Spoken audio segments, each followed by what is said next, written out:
Chapter 42, The Rest of the Thread. The threadmaster was sitting atop his spool of thread, swinging his tail back and forth and eating a piece of celery. "Well, look here," he said when he saw Despereaux. "Would you just look at that? It's a mouse who loved a princess. Back from the dungeon in one piece.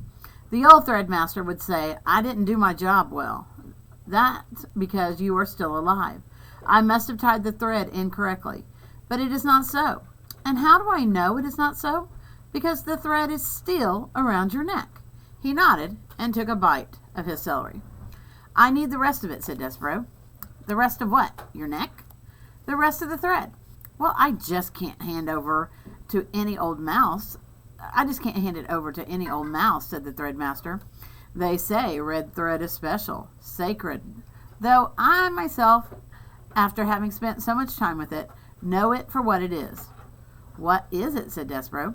"Thread," said the threadmaster. He shrugged and took another loud bite of celery. "Nothing more, nothing less. But I pretend, friend, I pretend. And what, may I ask, do you intend to do with the thread?" "Save the princess." "Ah, yes, the princess. The beautiful princess. That's how the whole story started, isn't it?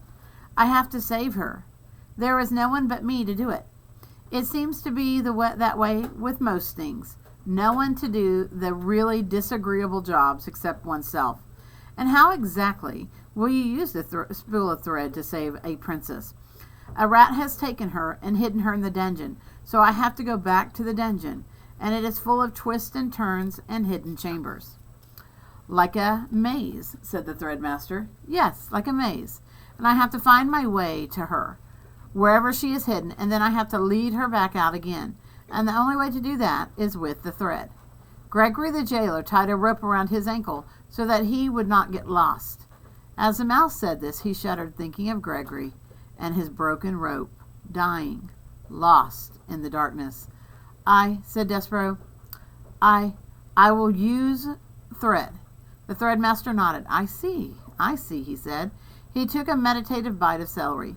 "You, friend, are on a quest." I don't know what that is," said Despereaux. "You don't have to know. You just have to feel compelled to do something. The impossible, important task at hand." "Impossible," said Despereaux. "Impossible," said the threadmaster.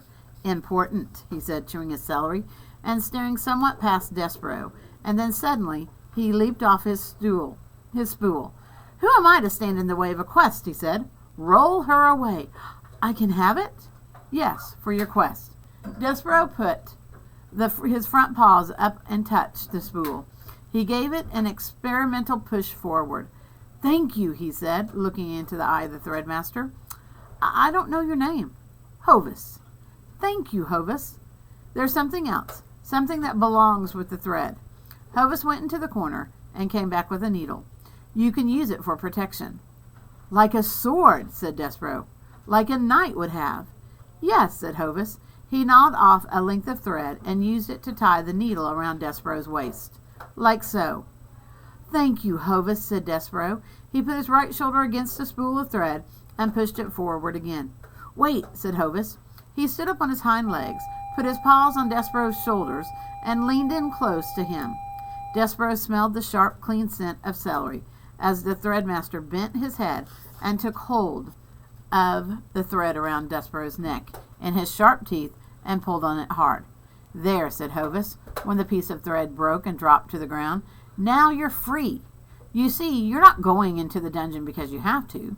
You're going because you chose to." "Yes," said Despereaux, "because I'm on a quest." The word felt good and right in his mouth. Quest. Say it, reader. Say the word quest out loud. It is an extraordinary word, isn't it? So small and yet so full of wonder, so full of hope. "Goodbye," said Hovis, as Despereaux pushed the spool of thread out of the threadmaster's hole. "I have never known a mouse who has made it out of the dungeon only to go back into it again. Goodbye, friend. Goodbye, mouse among mice."